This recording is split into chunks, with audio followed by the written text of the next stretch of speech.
Now faith is being sure of what we hope for and certain of what we do not see. This is what the ancients were commended for. By faith we understand that the universe was formed at God's command, so that what is seen was not made out of what was visible. By faith Abel brought God a better offering than Cain did. By faith he was commended as righteous when God spoke well of his offerings. And by faith Abel still speaks, even though he is dead.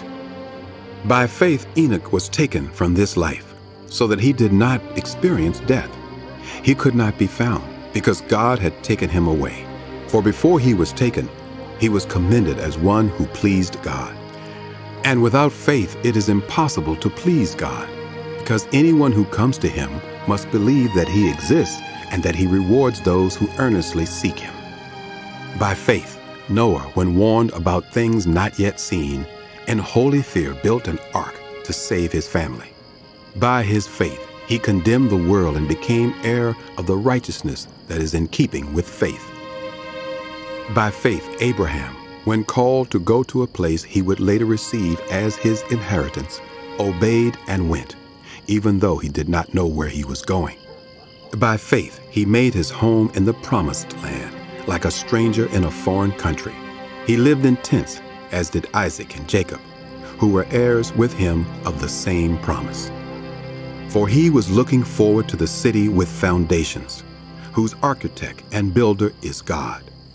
And by faith, even Sarah, who was past childbearing age, was enabled to bear children because she considered him faithful who had made the promise.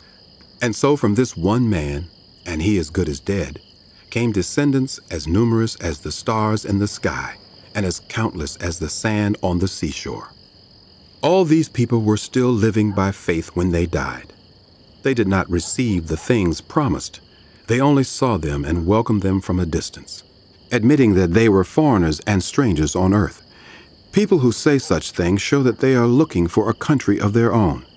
If they had been thinking of the country they had left, they would have had opportunity to return. Instead, they were longing for a better country, a heavenly one.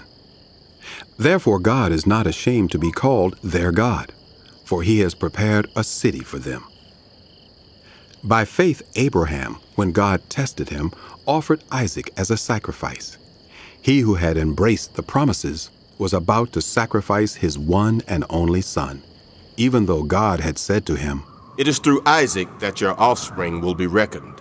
Abraham reasoned that God could even raise the dead, and so in a manner of speaking, he did receive Isaac back from death. By faith, Isaac blessed Jacob and Esau in regard to their future. By faith, Jacob, when he was dying, blessed each of Joseph's sons and worshipped as he leaned on the top of his staff. By faith, Joseph, when his end was near, spoke about the exodus of the Israelites from Egypt and gave instructions concerning the burial of his bones. By faith, Moses' parents hid him for 3 months after he was born, because they saw he was no ordinary child, and they were not afraid of the king's edict.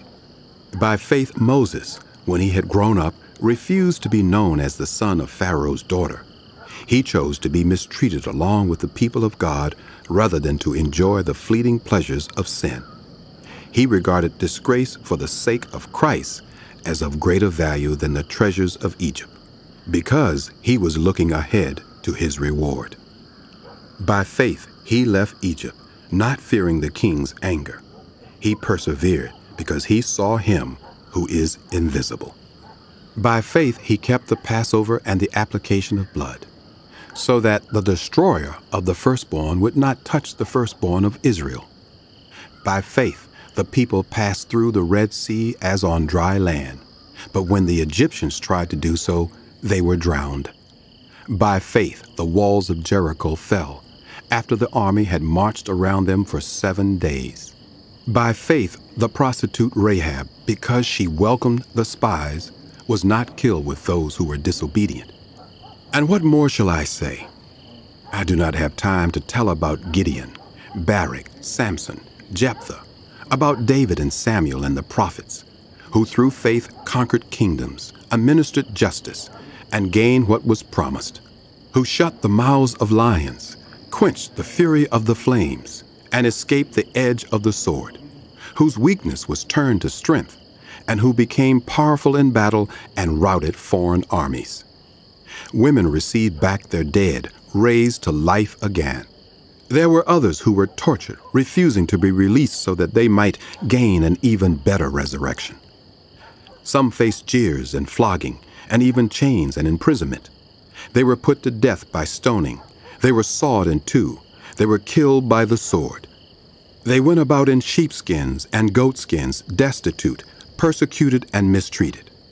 The world was not worthy of them. They wandered in deserts and mountains and in caves and holes in the ground. They were all commended for their faith, yet none of them received what had been promised.